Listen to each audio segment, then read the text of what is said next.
ഇവിടെ ഒരു കുട്ടിക്ക് രാത്രി അവന്റെ റൂമിൽ ആരോ ഉള്ളതുപോലെ ഫീൽ ചെയ്യുന്നു. അവൻ ഉറക്കത്തിൽ നിന്ന് ഞെട്ടി എണീറ്റ് നോക്കുമ്പോൾ കൊമ്പുള്ള ഒരാൾ വന്ന് നിൽക്കുന്നു. അയാളെ കണ്ട കുട്ടി നിങ്ങൾ ആരാണ്, എന്റെ റൂമിൽ എന്താണ് ചെയ്യുന്നതെന്ന് ചോദിക്കുന്നു. ഉടനെ അയാൾ അവനൊരു ലെറ്റർ എടുത്ത് കൊടുത്തിട്ട് ഇത് നീ എഴുതിയതാണോ എന്ന് ചോദിക്കുന്നു. അതിനവൻ അതെ ഇത് ഞാൻ എഴുതിയതാണ്, അപ്പോൾ നിങ്ങൾ സാന്റാക്ലോസ് ആണോ എന്ന് ചോദിക്കുന്നു. ആക്ച്വലി ഈ കുട്ടി കഴിഞ്ഞ ദിവസം സാന്റാക്ലോസിന് ഒരു ലെറ്റർ എഴുതിയിരുന്നു. പക്ഷെ അവൻ ടു സാന്റ എന്ന് എഴുതുന്നതിന് പകരം ടു സാത്താൻ എന്ന് എഴുതി ലെറ്റർ പോസ്റ്റ് ചെയ്യുന്നു. ആ ലെറ്റർ മറ്റെല്ലാ ലെറ്ററുകൾക്കും ഇടയിലൂടെ പാതാളത്തിലേക്ക് പോകുന്നു. എല്ലാ സ്ഥലത്തും തീ കത്തിക്കൊണ്ടിരിക്കുകയാണെങ്കിലും ആ ലെറ്റർ കത്താതെ നരകത്തിലേക്ക് പോയി വീഴുന്നു. ഉടനെ തന്നെ ആരോ വന്ന് ആ ലെറ്റർ എടുക്കുന്നു. ഇപ്പോൾ ഇവൻ അബദ്ധം പറ്റിയതാണെന്ന് മനസ്സിലാക്കിയ സാത്താൻ ഞാനാണ് സാന്റാക്ലോസ് എന്ന് പറഞ്ഞ് തന്റെ പവർ യൂസ് ചെയ്ത് സാന്റാക്ലോസിന്റെ രൂപത്തിലേക്ക് മാറുന്നു. അതിനുശേഷം സാത്താൻ ആ കുട്ടിയോട് അവന്റെ 3 ആഗ്രഹങ്ങൾ പറയാൻ പറയുന്നു. പക്ഷെ അതിനൊരു ഡിമാൻഡും വെക്കുന്നു. അവന്റെ 3 ആഗ്രഹങ്ങൾ സാധിച്ചു കഴിയുമ്പോൾ അവന്റെ ആത്മാവിനെ അയാൾ കൊണ്ടുപോകുമെന്ന് പറയുന്നു. അതിന് അവനും സമ്മതിക്കുന്നു.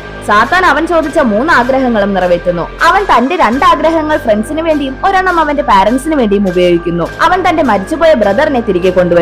അവൻ വളരെ നല്ലൊരു കുട്ടിയാണെന്ന് കണ്ട സാത്താൻ അവന്റെ ആത്മാവിനെ പാതാളത്തിലേക്ക് കൊണ്ടുപോകുന്നില്ല. അവൻ ഫാമിലിയോടൊപ്പം ഹാപ്പി ആയിരിക്കുന്നു.